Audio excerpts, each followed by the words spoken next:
Hi, I'm Jason Shepard. Thank you so much for joining me.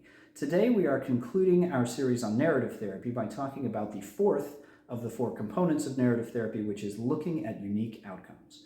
So when we look at the events of our lives, often we tend to find patterns, things that happen over and over again, or themes, things that show up for us more than once. And when we're assigning meaning to the things that happen to us, making stories out of those things, often we'll look at those patterns and say, okay, well, because this has happened over and over again, therefore it means this.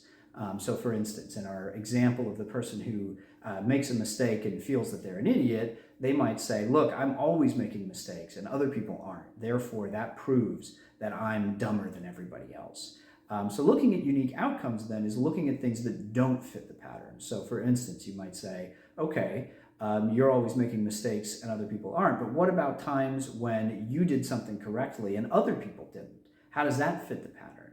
And of course, what you come up with there is it doesn't fit the pattern, right?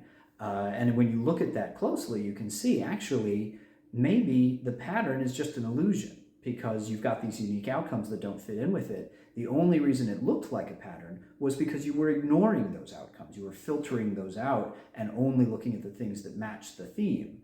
But if you factor those unique outcomes back in, what you find is that there is no pattern. It never existed in the first place because you're not actually dumber than everybody else. That was just a story you were telling yourself. But once you look at the unique outcomes, you can see actually that story isn't true. You can tell a different story.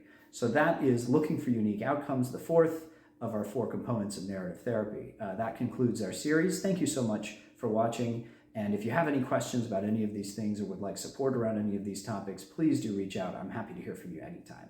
Thanks for watching. It's been a pleasure.